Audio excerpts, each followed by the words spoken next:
اعوذ باللہ من الشیطان الرجیم بسم اللہ الرحمن الرحیم الحمد للہ رب العالمین والصلاة والسلام علی سید المرسلین وخاتم النبیین اما بعد۔ صحیح بخاری باب کتاب التفسیر،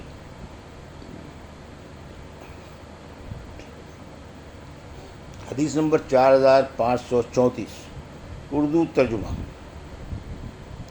اللہ تعالیٰ کا ارشاد، اور اللہ کے سامنے فرما برداروں کی طرح کھڑے ہوا کرو۔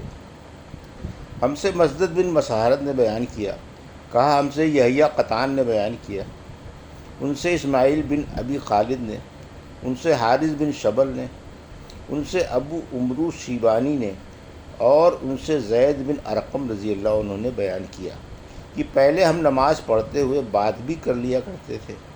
کوئی بھی شخص اپنے دوسرے بھائی سے اپنی کسی ضرورت کے لیے بات کر لیتا تھا، یہاں تک کہ یہ آیت نازل ہوئی، سبھی نمازوں کی پابندی رکھو اور خاص طور پر بیچ والی نماز کی، اور اللہ کے سامنے فرما برداروں کی طرح کھڑے ہوا کرو۔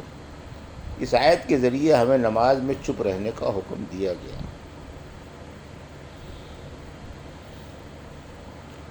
حدیث نمبر 4535، اردو ترجمہ۔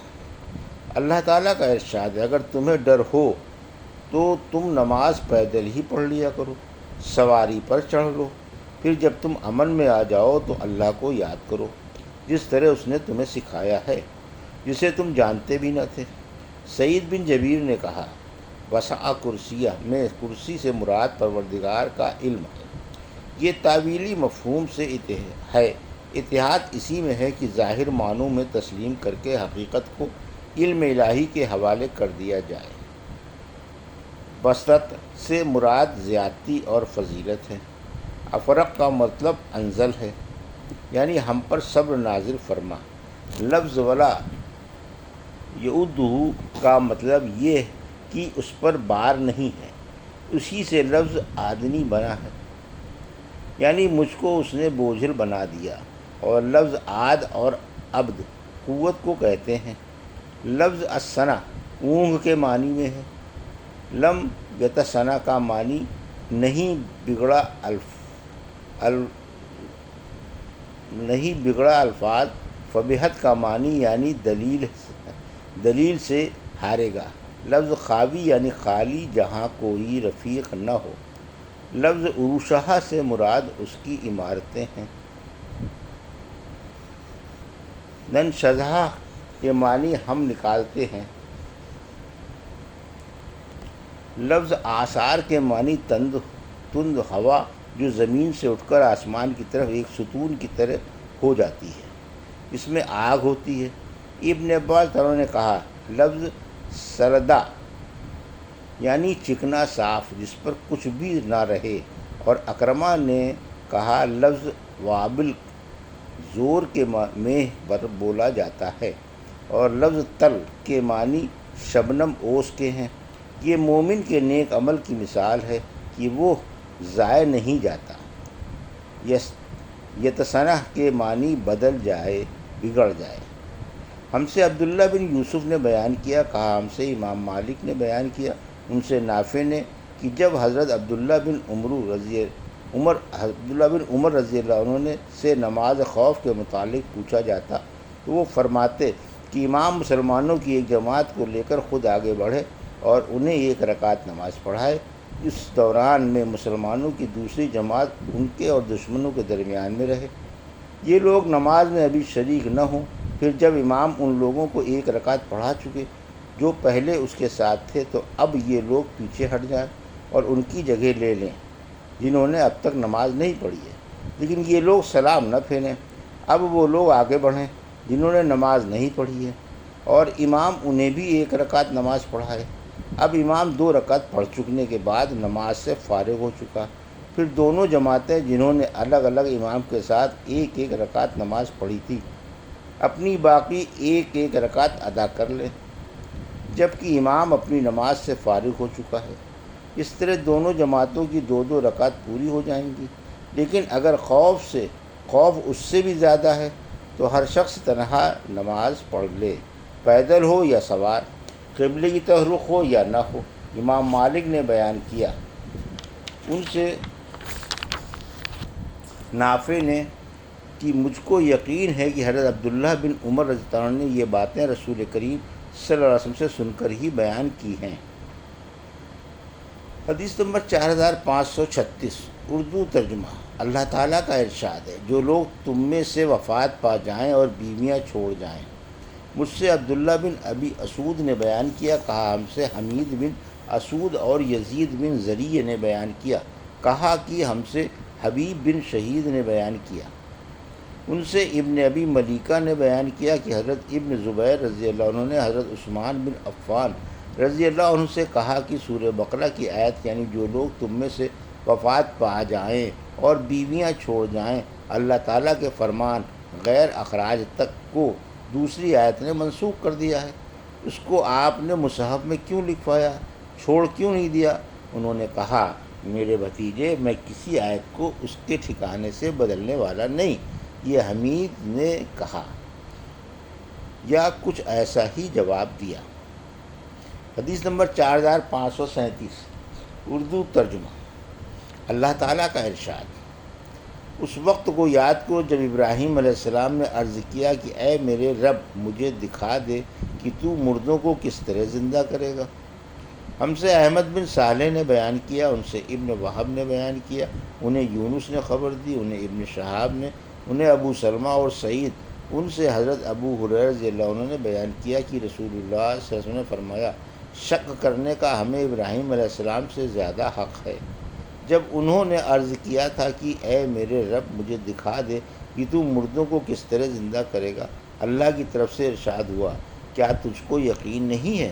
عرض کی، یقین ضرور ہے، لیکن میں نے یہ درخواست اس لیے کی ہے کہ میرے دل کو اطمینان حاصل ہو جائے۔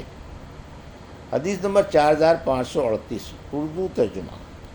اللہ تعالیٰ کا ارشاد، کیا تم میں سے کوئی یہ پسند کرتا ہے کہ اس کا ایک باغ ہو؟ آخر آیت تتفکرون تک۔ ہم سے ابراہیم بن موسیٰ نے بیان کیا، کہا ہم کو حشام نے خبر دی، انہیں ابن جریج نے، انہوں نے عبداللہ بن ابی ملیکہ سے سنا، وہ عبداللہ بن عباس رضی اللہ عنہ سے بیان کرتے تھے۔ ابن جریج نے کہا، اور میں نے ابن ابی ملیکہ کے بھائی ابو بکر بن ابی ملیکہ سے بھی سنا، وہ عبید بن عمیر سے روایت کرتے تھے کہ ایک دن حضرت عمر رضی اللہ عنہ نے نبی کریم صلی اللہ علیہ وسلم کے اصحاب سے دریافت کیا کہ آپ لوگ جانتے ہو یہ آیت کس سلسلے میں نازل ہوئی ہے؟ کیا تم میں سے کوئی یہ پسند کرتا ہے کہ اس کا ایک باغ ہو؟ سب نے کہا کہ اللہ زیادہ جاننے والا ہے۔ یہ سن کر حضرت عمر رضی اللہ عنہ بہت خفا ہو گئے اور کہا، صاف جواب دیں کہ آپ لوگوں کو اس سلسلے میں کچھ معلوم ہے یا نہیں؟ ابن عباس رضی اللہ عنہ نے عرض کیا، امیر المومنین، میرے دل میں ایک بات آتی ہے۔ عمر رضی اللہ عنہ نے فرمایا، بیٹے تم ہی کہو اور اپنے کو حقیر نہ سمجھو۔ ابن عباس رضی اللہ عنہ نے عرض کیا کہ اس میں عمل کی مثال بیان کی گئی ہے۔ حضرت عمر رضی اللہ عنہ نے پوچھا، کیسے عمل کی؟ حضرت ابن عباس رضی اللہ عنہ نے عرض کیا کہ عمل کی۔ حضرت عمر رضی اللہ عنہ نے کہا کہ یہ ایک مالدار شخص کی مثال ہے جو اللہ کی اطاعت میں نیک عمل کرتا رہتا ہے، پھر اللہ شیطان کو اس پر غالب کر دیتا ہے، وہ گناہوں میں مصروف ہو جاتا ہے اور اس کے اگلے نیک اعمال سب غارت ہو جاتے ہیں۔ حدیث نمبر 4539 اردو ترجمہ۔ اللہ تعالیٰ کا ارشاد ہے، وہ لوگوں سے چمٹ کر نہیں مانگتے۔ عرب لوگ الحف اور الحا اور احفافی بالمسنت جب کہتے ہیں کہ کوئی گڑ گڑا کر پیچھے لگ کر سوال کرے، فی حفکم کے معنی تمہیں مشقت میں ڈال دے، تھکا دے۔ ہم سے سعید بن ابی مریم نے بیان کیا، انہوں نے کہا ہم سے محمد بن جعفر نے بیان کیا، انہوں نے کہا کہ مجھ سے شریک بن ابی نمیر نے بیان کیا، ان سے عطا بن یسار نے اور عبد الرحمن بن ابی عمرہ انصاری نے بیان کیا، ان سے عطا بن یسار اور عبد الرحمن بن ابی عمرہ انصاری نے بیان کیا، اور انہوں نے کہا ہم نے حضرت ابو ہریرہ رضی اللہ عنہ سے سنا، انہوں نے بیان کیا کہ نبی کریم صلی اللہ علیہ وسلم نے فرمایا، مسکین وہ نہیں ہے جسے ایک یا دو کھجور یا ایک یا دو لقمے در بدر لیے پھرے، بلکہ مسکین وہ ہے جو مانگنے سے بچتا رہے۔ اور اگر تم دلیل چاہو تو قرآن سے اس آیت کو پڑھ لو، وہ لوگوں سے چمٹ کر نہیں مانگتے۔ حدیث نمبر 4540 اردو ترجمہ۔ اللہ تعالیٰ کا ارشاد ہے، اور اللہ نے بیع کو حلال کیا اور سود کو حرام کیا۔ المسا یعنی جنون۔ ہم سے عمر بن حفص نے بن قیاس نے بیان کیا، انہوں نے کہا ہم سے ہمارے والد نے بیان کیا، ہم سے اعمش نے بیان کیا، ہم سے مسلم نے بیان کیا، ان سے مسروق نے، اور ان سے ام المومنین حضرت عائشہ رضی اللہ عنہا نے بیان کیا کہ جب سود کے سلسلے میں سورہ بقرہ کی آخری آیتیں نازل ہوئیں تو رسول اکرم صلی اللہ علیہ وسلم نے انہیں پڑھ کر لوگوں کو سنایا، اور اس کے بعد شراب کی تجارت بھی حرام قرار پائی۔ حدیث نمبر 4541 سود کو مٹاتا ہے بمحق یعنی دور کر دیتا ہے، مٹا دیتا ہے۔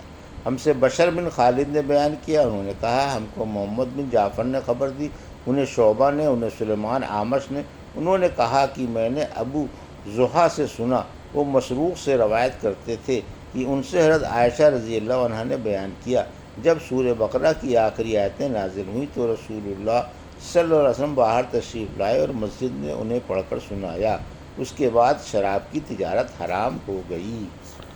یہ تھی صحیح بخاری باب کتاب التفسیر کی حدیث نمبر 4534 سے 4541 کا اردو ترجمہ جو ابھی آپ نے سماعت فرمایا۔